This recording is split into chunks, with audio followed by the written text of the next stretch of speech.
Merci, Monsieur le Président. Monsieur le Ministre, que ce soit dans le Morvan, sur le plateau de Millevaches, dans les Landes, dans la forêt de Mormal, forestiers, citoyens, associations s'élèvent contre la pratique des coupes rases.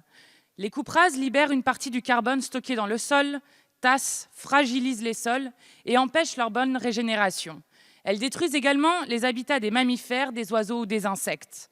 Monsieur le ministre, les territoires que j'ai cités désignent des sites classés en parcs naturels régionaux, c'est-à-dire des sites dont le patrimoine naturel est censé être protégé, valorisé. Pourtant, le modèle monoculture, coupe rase, plantation s'y répand sans obstacle et en l'état, même les parcs naturels régionaux n'ont pas leur mot à dire.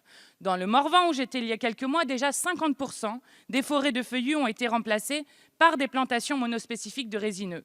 Nos forêts ne sont pas de simples gisements de bois. Elles sont entre autres indispensables pour lutter contre le réchauffement climatique et pour la filtration des eaux.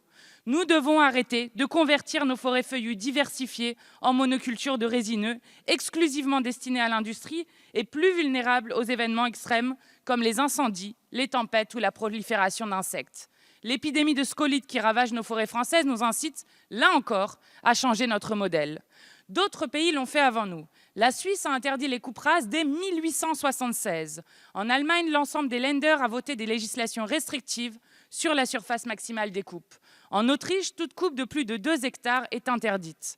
En France, aucun seuil de surface maximale de coupe rase n'est défini dans la loi. Le seuil des coupes fixées pour les départements peuvent être enjambés par une simple demande d'autorisation à la préfecture et ce vide juridique accroît la prédation sur nos forêts. Les grosses coopératives qui produisent des plants, conduisent des travaux forestiers et commercialisent du bois ont tout intérêt à recommander aux propriétaires une coupe rase pour augmenter leurs gains. Il est temps de rattraper notre retard et de définir une législation claire et des interdictions. La forêt est notre bien commun. Comme disait Aldo Léopold, un écologiste et forestier, j'ai lu de nombreuses définitions de ce qu'est un écologiste et j'en ai pour moi-même écrit quelques-unes. Mais je soupçonne que la meilleure d'entre elles ne s'écrit pas au stylo, mais à la cognée. La question est, à quoi pense un homme au moment où il coupe un arbre ou au moment où il décide de ce qu'il doit couper?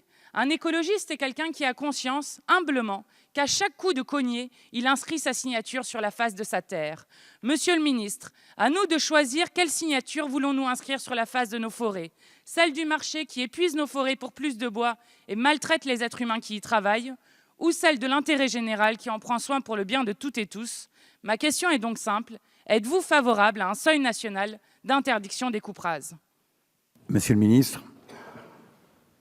Président, Mesdames et Messieurs les députés, Madame la députée Mathilde Panot, merci beaucoup pour votre question qui était, je connais votre engagement sur la forêt, ce n'est pas des phrases dans un hémicycle et je sais combien vous travaillez, votre question était très importante et je la prends comme telle. Et je vais y répondre. Et oui, je suis prêt à évoluer sur ce sujet, le gouvernement est prêt et je vais vous répondre très précisément. La forêt française est diverse, elle est riche de son contexte géographique, il n'y a pas une forêt, il y a des forêts. Et elles sont différentes en fonction de celles qu'on a dans la Meuse ou celles qu'on a dans le sud-ouest de la France, dans les Landes, par exemple. Mais en fonction de ces lieux géographiques, il y a aussi des contextes économiques et des contextes sanitaires qui sont différents. Vous avez évoqué la crise des scolytes qui est terrible. Nous avons mis un plan en place. Le gouvernement, je n'y reviens pas, je crois déjà avoir répondu à une de vos questions. Mais précisément sur ce que vous posez, notre forêt remplit plusieurs fonctions. La lutte contre l'érosion, l'amélioration de la qualité de l'eau, la préservation de la biodiversité, l'accueil du public, il est important, même si depuis 3 mois ça a été réduit, et la production de bois. Sur cette ressource bois qui est naturelle et renouvelable, elle a toute sa place dans un modèle d'économie décarboné que la société appelle de ses voeux, et c'est ce que nous voulons faire. Il n'est pas normal qu'aujourd'hui le bois ne soit pas exploité, le bois de nos forêts françaises ne soit pas exploité en France. La politique forestière, vous le savez, se base sur une gestion durable et multifonctionnelle des forêts. Elle garantit ainsi la qualité de l'ensemble des services rendus et il ne faut pas opposer la forêt et le bois.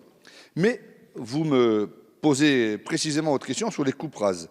Je veux simplement préciser qu'on entend par coupe rase une coupe suivie d'une plantation, le plus souvent d'essence résineuse. Force est de constater que cette modalité de gestion sylvicole n'est pas majoritaire en France. Si elle était la règle du temps du Fonds forestier national, aujourd'hui, moins de 15% des surfaces en régénération font l'objet de plantations résineuses. Ainsi, comme le montre l'inventaire forestier national, la forêt française ne subit aucune régression sur les forêts de feuillus. La forêt métropolitaine est aux 2 tiers feuillus. Néanmoins, ce sujet, globalement, la question des forêts, est un sujet transversal, un sujet environnemental, vous l'avez très bien souligné, et un sujet économique, mais c'est aussi, parce que de plus en plus de nos concitoyens s'en soucient, un sujet de société. C'est pour ça que la Cour des comptes a remis à la Commission des finances un rapport sur la structuration de la filière forêt-bois la semaine dernière.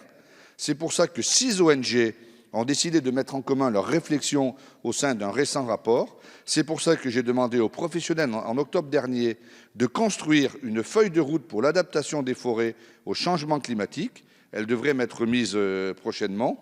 C'est pour ça que le Premier ministre a missionné votre collègue député Anne-Laure Cattelot pour mener une réflexion sur l'ensemble, une réflexion sur les enjeux liés à la forêt, mais aussi sur les coupes rases. Et ces recommandations seront rendues avant l'été. Et je prends l'engagement, Madame Panot, peut-être de vous rencontrer vous-même, mais avec d'autres, pour voir dans quelle direction nous pourrons travailler dans les semaines et les mois qui viennent. Je vous remercie.